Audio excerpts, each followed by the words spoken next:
C'est toujours une énorme émotion de vous reconnaître aux 15 000. Parce que, vous savez, c'est difficile de faire ces 2 premiers CC. C'est difficile de faire ces 4 CC régulièrement. Mais c'est pas facile non plus d'atteindre 15 000. 15 000 CC sur une année avec leur équipe. Et ce, sur un nombre de pays incroyable. C'est ce qu'on appelle, Joël et André, incontestablement, le succès. Et le chemin du succès, je crois que vous avez décidé de le prendre à un moment donné de votre vie. Ça a été un choix. Et ça a été un choix, finalement, qui s'est avéré payant, en effet, avec le temps. Joël. Oui, un choix, oui, un choix avec une prise de risque, parce que j'avais quand même un poste assez important dans l'administration. Tu avais un poste très important dans l'administration. Et un bon salaire qui allait avec. Très bon salaire. Et une sécurité de l'emploi. Donc tout ça, on ne le quitte pas comme ça, sans réfléchir. Et on a testé Forever, parce que c'est vrai que le système, on ne le connaissait pas du tout. On n'avait pas d'exemple de succès devant nous. Même à Forever, parce qu'on était dans les tout premiers inscrits à Forever France, et on n'avait pas d'exemple de succès devant nous. Donc, des personnes avec qui on pouvait se projeter et puis nous donner confiance. Donc, on a vraiment dû faire une confiance tout à fait théorique au système Forever, marketing de réseau que l'on connaissait pratiquement pas. À l'époque, il n'y avait qu'un seul livre sur le marketing de réseau qui était traduit en français. Donc c'était le livre de John Challenge, Actualiser votre potentiel, qui n'était pas tellement un livre sur les méthodes et tout ça. Ça ne nous a pas beaucoup aidé à évoluer dans le business, mais bon, c'était quand même quelque chose, quoi, hein, un minimum. Et il fallait vraiment croire au système pour, ben voilà, il fallait faire confiance. Alors, moi qui te connais bien, je me suis toujours posé une question. Et je sais qu'on en a déjà parlé, mais je n'ai jamais eu vraiment la réponse à cette question. Et si tu pouvais me la donner aujourd'hui, ça me ferait vraiment un immense plaisir, parce que tu m'aiderais aussi à avancer dans mon business Forever. C'est que, comme tu le dis très justement, il n'y avait pas de livre. Et il fallait avoir cette vision. Tu avais un poste très confortable. Tu étais un cadre dans la haute administration, tu avais en effet un très bon salaire, j'allais dire une routine, mais qu'est-ce qui t'a donné, et là je ne parle pas de l'envie de liberté, ton envie de liberté je la connais, je sais qu'elle a été moteur, hein. Elle a été moteur cette envie de liberté, mais moi je voudrais parler de ta vision. Qu'est-ce qui a fait qu'à un moment donné tu t'es dit, ma liberté, c'est là que je vais la gagner. C'est dans le marketing de réseau et c'est chez Forever. Parce que tu as fait ce choix. Parce que tu as été, allez, on va utiliser un mot un peu populaire, excuse-moi, tu as été dragué par quantité de sociétés. Mais dès le départ. Et pourtant, tu as fait le choix de Forever délibérément pour gagner ta liberté. Et cette vision-là, comment tu l'as obtenue? D'abord, j'ai adhéré au produit. Ah, voilà. Et ça, c'est absolument capital, parce qu'effectivement, on a été sollicité par d'autres sociétés, je ne vais pas les nommer, pas la peine de faire de la publicité, mais voilà, d'autres sociétés qui étaient très connues aussi à l'époque, mais moi, je n'ai pas du tout adhéré au produit. Et ça, c'était quand même, moi, ma première démarche, parce que j'avais jamais fait de business, j'avais jamais rien vendu de ma vie, donc j'avais même pas l'idée qu'un jour j'allais vraiment faire Forever à plein temps, et donc c'est d'abord le produit auquel j'ai adhéré à 150%, et puis petit à petit la mise en confiance, pas seulement avec le business, mais ce qui m'a le plus mis en confiance, c'est le retour humain et l'épanouissement personnel que ça m'a apporté. Donc voilà, c'est vraiment la satisfaction, le contentement intérieur qui m'a vraiment propulsé et qui m'a donné envie de partir à 300% dans Forever. C'est vraiment une histoire d'homme, hein. Mais c'est aussi dans votre cas une histoire de couple. Et on sait tous, c'est notre expérience, que quand une personne démarre, l'époux ou l'épouse, la compagne ou le compagnon ne démarre pas forcément en même temps. Et c'est d'ailleurs rarement le cas. Je crois que, sans vouloir remuer une mémoire peut-être ancienne, que André est parti un peu plus tard. Hein, il a été un peu le lièvre dans l'histoire du lièvre et de la tortue, non? Il est parti un peu après. Oui. Alors, comment on gère ça quand on a cette vision et cette détermination que tu avais? Mais c'est un lièvre qui savait compter et lire les chiffres.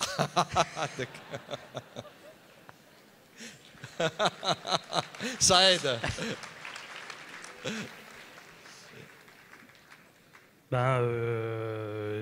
D'abord, c'est moi qui ai découvert cette affaire et je lui ai transmis à elle. Et c'est elle qui effectivement au bout de 2 mois, accroché là-dedans. Et puis, quand j'ai vu qu'elle était devenue animatrice, je ne me suis pas trop posé de questions parce que je voyais les sous arriver. Et puis je me disais, tiens, ça va nourrir un petit peu mon ambition de belle maison. Parce que moi, j'ai vu mes parents travailler toute leur vie, trimer comme des dingues, et puis finalement pas profiter de ce qu'ils avaient. Donc je m'étais dit que je ne voulais pas faire comme ça, et qu'il fallait qu'on trouve vraiment une solution pour pouvoir assouvir mon envie, on va dire ça comme ça aussi. Et puis, ça n'a pas duré longtemps, ça a duré que 4 mois. Enfin, 2 mois dans un premier temps, 4 mois dans un autre. Parce qu'au bout de 4 mois, mon épouse faisait ma paye. Donc, je me suis dit, OK, il y a quelque chose à faire dans Forever. J'ai été voir le banquier, je lui ai dit, donnez-moi mon plan d'épargne logement. Le mec, il s'arrachait les derniers cheveux qu'il avait sur la tête. Il me disait, mais monsieur Poli, qu'est-ce que vous allez faire? Vous vous rendez compte? Vous ne savez pas où vous allez. Vous me dites que vous voulez vendre des produits naturels et tout ça. C'est complètement pas le moment actuellement. Donc, je lui ai dit, donnez-moi mon fric et puis on s'en va, quoi. Enfin, un vrai banquier, quoi. Hein. Oui, voilà. Ouais. Et donc, excusez-moi s'il y a des banquiers dans la salle. Voilà. Mais ils peuvent prendre de la graine, hein, par rapport au chèque qu'on voit là, ça, sur les écrans. Donc ça veut dire que Forever, c'est pas une petite affaire, comme le disait Eden tout à l'heure, c'est vraiment quelque chose de big, big, big. Et vous pouvez donc y participer, et vraiment y participer pleinement. Nous, c'est ce qu'on a fait. J'ai rejoint Joël au bout de 4 mois, un petit peu avant quand même. Je me suis impliqué, on a fait quelques actions, on est devenu manager en 4 mois aussi. Wow. Et puis après, on ne s'est plus trop posé de questions. J'ai envie de retenir ça quand même. Manager en 4 mois, manager diamant, GLT exécutive, 15 000 caisses, et c'est pas d'aujourd'hui, c'est une sacrée constance. Joël nous disait il y a un instant, il y a une histoire humaine. Elle nous parlait de cette histoire humaine, de cette relation qui l'a tenue finalement en haleine dans son business.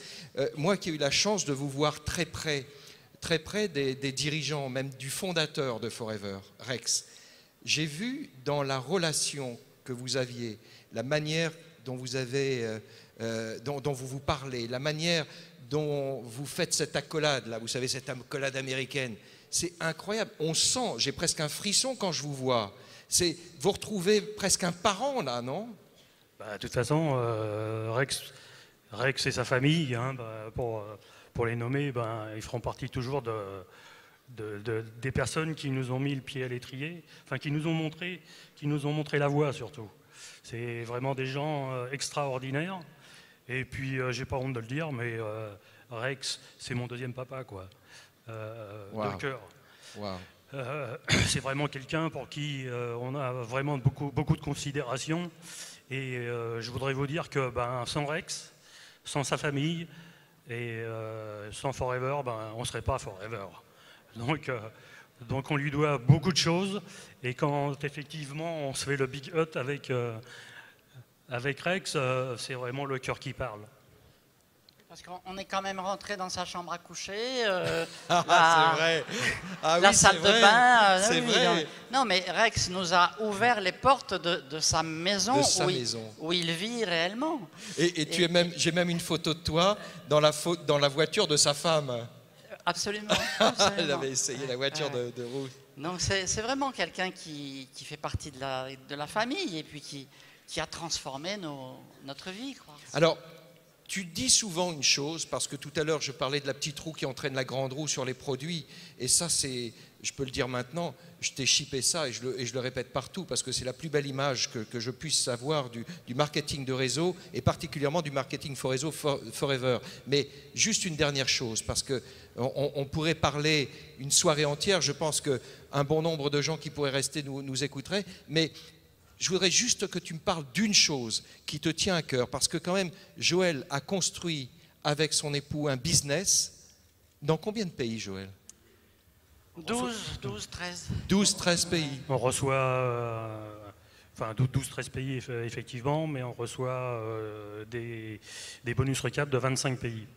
25 pays. Numéro 3 au monde, vous avez entendu tout à l'heure, ils ne sont pas numéro 1 en France, mais ils sont numéro 1 dans plein de pays. Mais de toute façon, le business de Forever, il n'est pas France, il est global. Mais Joël, pour revenir à ce que je te disais il y a un instant, tu as toujours valorisé une chose qui est importante dans ta démarche, et je dirais dans ce que tu es, dans la femme que tu es, c'est cette relation aux autres.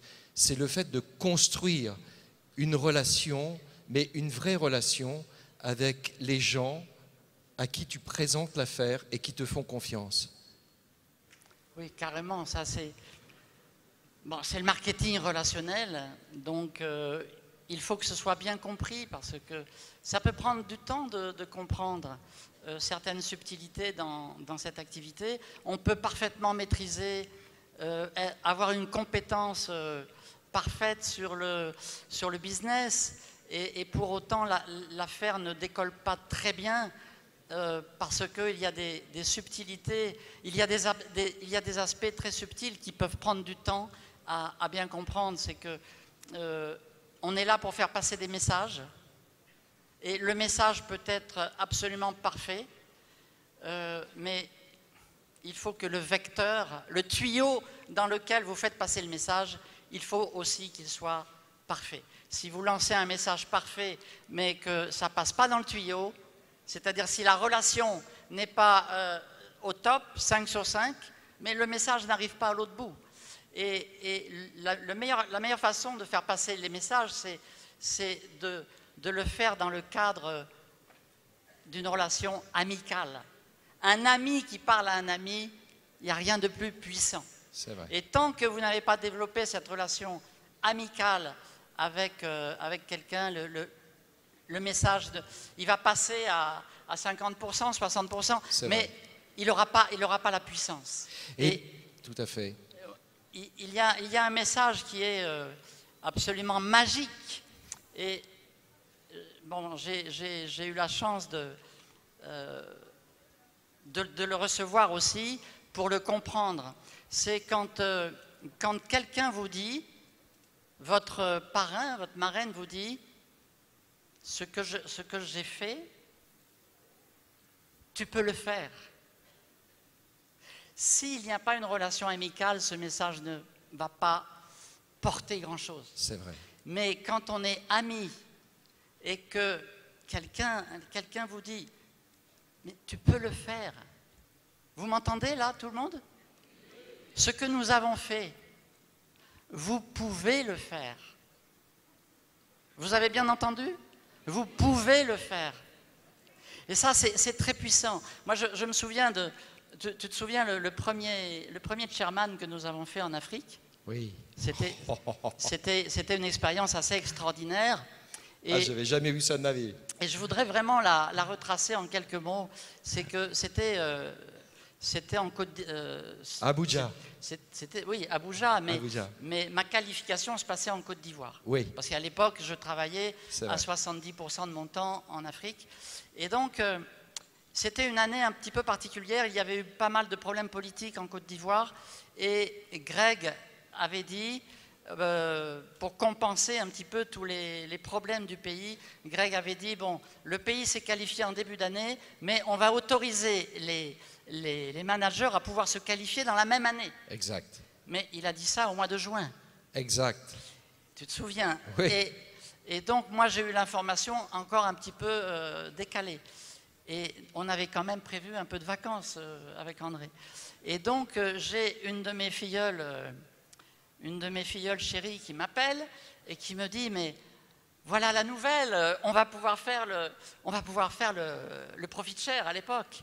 Et je lui dis, oui, c'est bien, c'est vraiment bien pour vous. C'est vraiment bien pour vous, mais pour moi, attends, moi je suis pas en Côte d'Ivoire, voilà, c'est tant pis pour moi. Hein. Et elle m'a dit quelque chose d'incroyable, et je ne sais pas si elle a réalisé la puissance, maman James, qui m'a dit, mais tu vas le faire, mais tu peux le faire.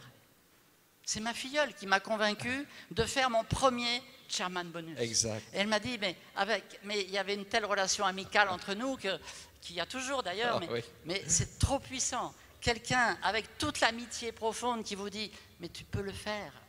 Mais ça c'est la chose la plus magique que vous pouvez apporter à quelqu'un de votre équipe. Donc, rappelez-vous de ça. Oh, moi, j'écouterai Joël, je ne sais pas vous, mais moi, j'écouterai Joël et André des heures entières. Malheureusement, évidemment, il y a un programme, mais je vous propose une chose.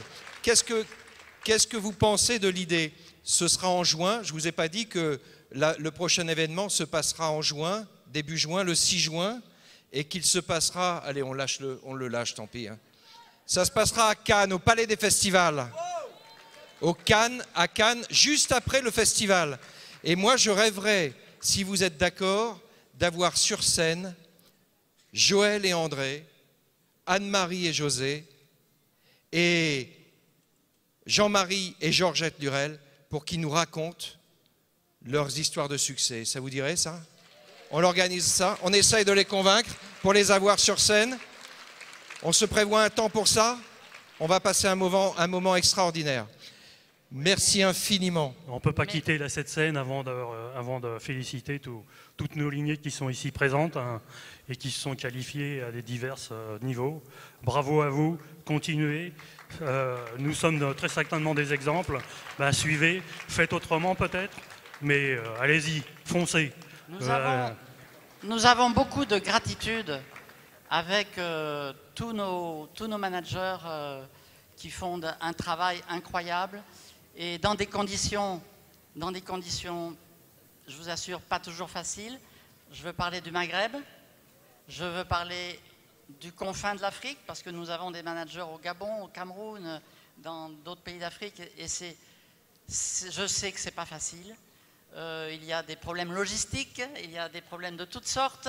Les choses ne sont pas du tout aussi... C'est pas un long fleuve tranquille comme ce que l'on peut vivre ici en métropole. Et vraiment, pour toutes ces raisons, je voudrais les féliciter, les remercier de la confiance qu'ils nous accordent, qu'ils nous renouvellent. Et on a beaucoup, beaucoup de gratitude pour tous nos managers. Et merci beaucoup et continuez bien. Et on vous dit à très bientôt. Rendez-vous au sommet. À Johannesburg. Rendez-vous au sommet à Johannesburg.